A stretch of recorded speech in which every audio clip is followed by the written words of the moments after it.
December മാസത്തിലെ pension വിതരണം അവസാനിച്ച ഘട്ടത്തിൽ 2025 ജനുവരി മാസം മുതലുള്ള ആദ്യത്തെ പെൻഷൻ വിതരണം സംസ്ഥാനത്ത് ആരംഭിക്കുകയാണ്. എല്ലാവിധ സർക്കാർ അറിയിപ്പുകളും വിശദമായി അറിയുന്നതിനായി ഈ ചാനൽ സബ്സ്ക്രൈബ് ചെയ്യുക.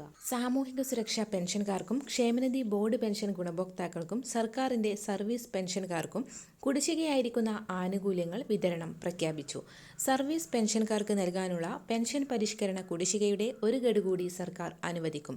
ക്ഷേമ പെൻഷൻകാർക്ക് നൽകാനുള്ള കുടിശ്ശികയും വൈകാതെ തന്നെ നൽകുമെന്ന് ധനമന്ത്രി കെ.എൻ. ബാലഗോപാൽ അറിയിച്ചു. പുതിയ സാമ്പത്തിക വർഷം ആരംഭിക്കുന്ന സാഹചര്യത്തിലും വരാൻ പോകുന്ന ബജറ്റുകൾ മുൻപിൽ കണ്ടുകൊണ്ടും കുടിശ്ശികയായിരിക്കുന്ന പെൻഷനും മറ്റു ആനുകൂല്യങ്ങളും വിതരണം ചെയ്യുന്നതിലേക്കായി വായ്പാ അനുമതി നൽകണമെന്ന് സർക്കാർ നേരത്തെ തന്നെ കേന്ദ്രത്തിന് കത്ത് നൽകിയിരുന്നു. ഇതിന് പിന്നാലെയാണ് സംസ്ഥാനത്ത് കുടിശ്ശികയായിരിക്കുന്ന ആനുകൂല്യങ്ങളുടെ വിതരണം സർക്കാർ പ്രഖ്യാപിച്ചത്. പെൻഷൻ വിതരണ നടപടിക്രമങ്ങൾ ആരംഭിക്കുന്നതിന്റെ ഭാഗമായി വിവിധ സ്കീമുകളിലായി പെൻഷൻ തുക കൈപ്പറ്റുന്ന ഗുണഭോക്താക്കൾക്കും നിർബന്ധിത സർട്ടിഫിക്കറ്റുകൾ സമർപ്പിക്കുന്നതിനുള്ള സമയം ആരംഭിച്ചിരിക്കുകയാണ്.